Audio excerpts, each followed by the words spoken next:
Can you sue if the crash is actually your fault?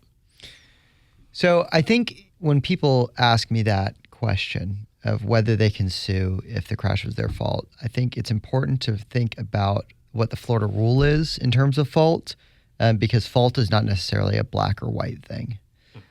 Generally, fault is an apportionment on a percentage in Florida. So what that means is they can say it's 90-10, it's 75-25. The jury gets to make that determination. Now, if you are 50% at fault, you cannot make a claim. That's the rule in Florida. For a bodily injury claim, I should specify. You can still make a no-fault claim under your own insurance, but that's a separate issue. Now, when it comes to the bodily injury claim, I always tell people, without a full investigation, you really don't know what that apportionment is. And the reason for that is, like, let's say it's a rear end crash where a truck, stopped and someone rear ends them, and it's at night. The person assumes, well, I rear-ended them, I must be at fault. And there's all these regulations on trucks. For example, they have to have proper lighting, proper reflective notices on portions of the truck. And if they don't do those things, then the truck is still responsible.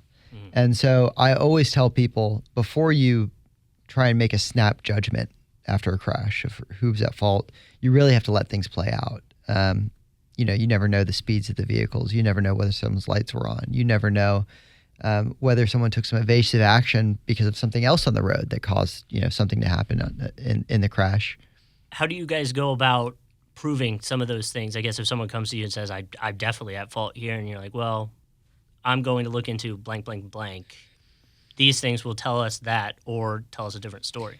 Yeah, you have to be able to kind of translate everyday speak into what could be a legal issue. Mm-hmm. And so, for example, someone comes in and says, that truck, I just didn't see him in the road and it was night. As your lawyer brain needs to take that and say, okay, well, what are the things we do to make sure trucks are visible in the road? Mm-hmm. The lighting, the reflection tape, like I said. And then how do we look into seeing if all those regulations were properly followed on this truck? Okay. And so it's sort of a two-step process of listening to your client and then thinking through what could have led to your client saying that and trying to take steps about it. Have you noticed that is the case more than not when somebody comes in thinking they're essentially at fault? I would say it's a majority of the time, but I will say on the times in which you can sort of take that guilt away from mm-hmm. a client, a client comes in thinking that they did something to cause a wreck, and then you were able to show, like, actually it wasn't your fault because, mm-hmm. This other guy didn't do X, Y, and Z. I think that's really rewarding, and it's emotionally, I think, very freeing for the client sometimes.